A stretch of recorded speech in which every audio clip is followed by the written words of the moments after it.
C'était un homme sous influence, ce que David Hallyday a finalement pardonné à son père Johnny Hallyday. Ce jeudi 23 novembre, l'autobiographie Meilleur album, signée David Hallyday, sera disponible. Un ouvrage dans lequel le chanteur revient inévitablement sur sa relation avec son père, Johnny Hallyday, Quill qualifie d'homme sous influence. Sur Johnny Hallyday, tout a été dit. Après sa mort, le 5 décembre 2017, dans sa résidence de Marne-la-Coquette, le taulier a été au cœur d'une sombre affaire familiale, alors Quill s'était éteint sans régler au préalable les questions autour de sa succession. C'est publiquement que Laura Smith avait alors choisi de s'en prendre à Laetitia Hallyday, en publiant une lettre ouverte dans laquelle elle s'adressait à son père.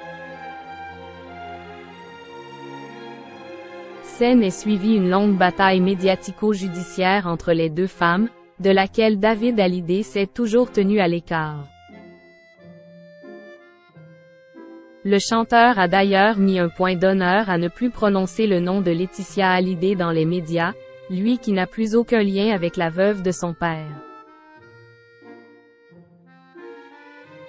David Hallyday, qui publie son autobiographie intitulée Meilleur album, à paraître ce jeudi 23 novembre, NY évoquera pas sa brouille avec Laetitia Hallyday, comme il l'a confirmé dans les colonnes du journal du dimanche.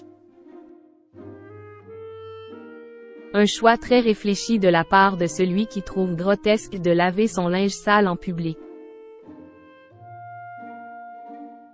Le chanteur de 57 ans a néanmoins évoqué certaines faces cachées de son père, notamment son côté influençable.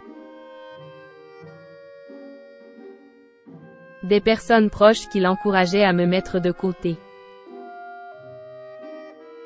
Pour David Hallyday, qui a toujours regretté que sa dernière lettre n'ait jamais été remise à son père, Johnny Hallyday était un homme sous influence.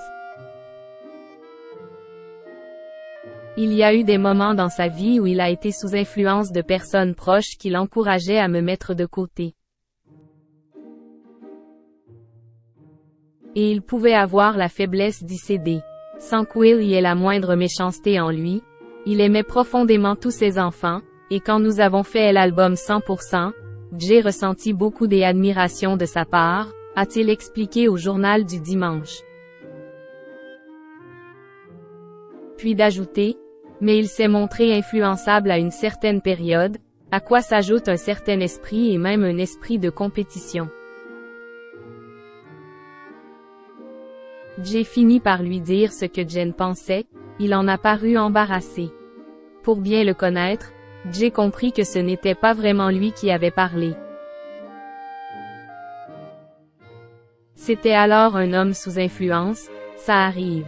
C'est d'ailleurs assez fréquent dans sa génération. Il faudra se procurer l'autobiographie de David Hallyday pour en savoir davantage.